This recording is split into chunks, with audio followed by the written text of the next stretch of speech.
प्रिय विद्यार्थियों, आप सभी का स्वागत है आपके अपने YouTube चैनल जी के लोना स्टडी पर। आज हम करने वाले हैं हिंदी के महत्वपूर्ण प्रश्न करने वाले हैं हाईकोर्ट एलडीसी के लिए 12 और 19 मार्च को हाईकोर्ट का एग्जाम होने वाला है।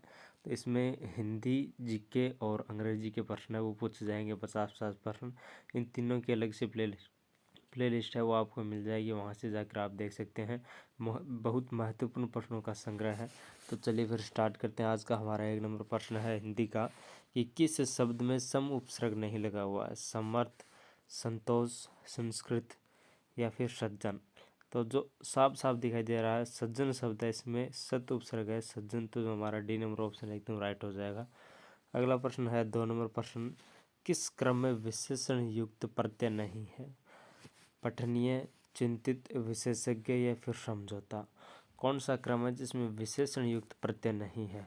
तो समझौता में कोई विशेषण युक्त प्रत्यय नहीं है, तो जो डी नंबर ऑप्शन है वो हमारा एकदम सही हो जाएगा। अगला प्रश्न है, जो पूरी तरह बर्बाद हो चुका हो उसे क्या कहा जाता है? बर्बाद, खंडित, ध्वस्त या फिर नष्ट। जो बुरी तरह बर्बाद हो चुका हो उसे ध्वस्त कहा जाता है, एकदम ध्वस्त। तो जो हमारा सी नंबर ऑप्शन है सही हो जाएगा। जो पूरी तरह बर्बाद हो चुका हो ध्वस्त कहा जाता है। अगला प्रश्न है 4 नंबर प्रश्न, हिंदी साहित्य के किस काल को स्वर्ण काल कहा जाता है? रीति काल को, भक्ति काल को, आदिकाल को या फिर आधुनिक काल को। हिंदी साहित्य के भक्ति काल को स्वर्ण युग माना जाता है। हिंदी का स्वर्ण काल अगर माना जाता है तो वो भक्ति काल को माना जाता है। अगला प्रश्न है, छंद कितने प्रकार के होते हैं? छंद है वो कितने प्रकार के होते हैं? छंद 3 प्रकार के होते हैं। छंद कितने प्रकार के होते हैं? 3 प्रकार के। अगला प्रश्न है कि किस क्रम में मुहावरा है? दाहिना हाथ, समय चूकी पुण्य का पछतानो। समय चूकी पुण्य का पछतानो, सावधान 22 पसेरी, नेकी कर दरिया में डाल। इसमें से मुहावरा कौन सा है? तो मुहावरा दाहिना हाथ, समय चूकी पुण्य का पछतानो, सावधान 22 पसेरी या नेकी कर दरिया में डाल। इसमें से जो हमारे पास मुहावरा है इन 4 ऑप्शंस में से वो है हमारा ये है बी नंबर वाला ऑप्शन। अगला प्रश्न हो जाएगा कि निम्नलिखित प्रश्न में 4 शब्द दिए गए हैं, इनमें से कौन सा शब्द शब्दकोश के में सबसे अंत में आता है? तत्पर, तत्क्षण, तत्काल या फिर तत्पश्चात। इसमें से कौन सा शब्द है जो कि शब्दकोश के सबसे अंत में आता है? तो तत्पश्चात, क्योंकि इसमें तत्पर, तत्क्षण, तत्काल और तत्पश्चात यहाँ पर जो शब्द दिए गए हैं हमें उसमें सभी तय से स्टार्ट हो रहे हैं और उसके बाद में भी तय है। उसके बाद में क्षय है वो पै के बाद में आता है, कै पहले आता है, तो ये तो होगा ही नहीं। उसके बाद में तय के बाद में पै इसमें भी आ रहा है और 1 नंबर में भी आ रहा है, लेकिन जो तत्पश्चात स है वो लास्ट में आता है। तो जो हमारे पास डी नंबर वाला ऑप्शन है एकदम राइट हो जाएगा। अगला प्रश्न है कि निम्नलिखित पदों में से किस पद में संधि व समास दोनों है? जीवन मरण, पंचतत्व, हस्तलिखित, नीला आकाश। नीलाकाश। कौन सा शब्द है जिसमें संधि और समास दोनों ही है? तो नीला आकाश। नीला और आकाश, नीला और आकाश ये तो हो गया समास। नील और आकाश समास और हमारे पास संधि हो जाएगी नील प्लस आकाश। नील प्लस आकाश ये संधि हो जाएगी और नीलाकाश। अगला प्रश्न है 9 नंबर प्रश्न, किस क्रम में सही मेल है?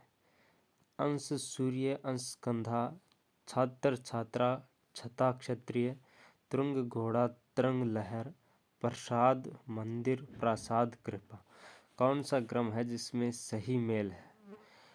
तो तुरंग घोड़े को कहा जाता है, तरंग लहर को कहा जाता है, इसमें ये सही क्रम है। अगला प्रश्न है कि अशुद्ध वाक्य छांटिए। वह गुलामी की बेड़ियों में जकड़ा था, आत्मा अमर है, असत्य बोलना उसकी आदत था, वह अपनी धुन में जा रही है। अशुद्ध वाक्य है वो हमें पता करना है। तो वह गुलामी की बेड़ियों में जकड़ा था सही है, आत्मा अमर है सही है, वह अपनी धुन में जा रही है, असत्य बोलना उसकी आदत था, यह गलत है, असत्य बोलना उसकी आदत थी। तो जो हमारे यहाँ पर सी नंबर ऑप्शन है वो सही हो जाएगा कि गलत वाक्य कौन सा है, शुद्ध वाक्य ये सी नंबर वाला है। अगला प्रश्न है, निम्नलिखित में से कौन सा शब्द प्रत्यय से युक्त नहीं है? देहदान, पीकदान, जीवनदान, धनदान। प्रत्यय से युक्त जो शब्द है वो कौन सा नहीं है? पीक दान है उसमें कोई प्रत्यय का प्रयोग नहीं किया गया है, तो जो हमारा बी नंबर ऑप्शन है वो एकदम राइट हो जाएगा। बाकी में देहदान में जीवन दान, धन दान है, इसमें प्रत्यय है।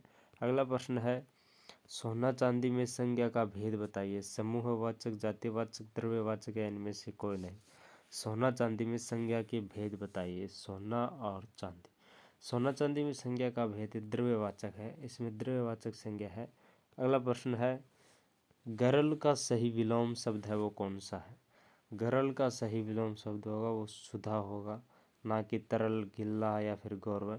तो जो हमारा सी नंबर ऑप्शन है एकदम राइट हो जाएगा। अगला प्रश्न है निम्नलिखित समास से संबंधित शब्द कौन सा है। प्रश्न है कर्ण तत्पुरुष, कर्ण तत्पुरुष से संबंधित समास है वो कौन सा है। मुँह मांगा, स्वर्ग प्राप्त, सीताराम, सहपरिवार। कर्ण तत्पुरुष से संबंधित जो हमारे यहाँ पर समास है वो होगा सहपरिवार, परिवार सहित। कर्ण तत्पुरुष से संबंधित परिवार जो समास है वो कौन सा है, सहपरिवार। अगला प्रश्न है औरत किस भाषा का शब्द है। मराठी का, अरबी का, फारसी का या फिर हिंदी भाषा का। औरत है वो कौन सी भाषा का शब्द है। औरत, औरत मराठी भाषा का शब्द है। अगला प्रश्न है कि किस क्रमांक का शब्द शुष्क का पर्यायवाची नहीं है। बाकी तीन है वो शुष्क के पर्यायवाची है, एक है वो शुष्क का पर्यायवाची नहीं है, हमें पता करना। शुष्क का पर्यायवाची शब्द है वो कौन सा नहीं है, तो नीरस, रूखा, शुष्क, ये तो हो गए शुष्क के पर्यायवाची। आर्द्र, आर्द्र है वो शुष्क का पर्यायवाची नहीं है। तो जो हमारा डी नंबर ऑप्शन है एकदम सही हो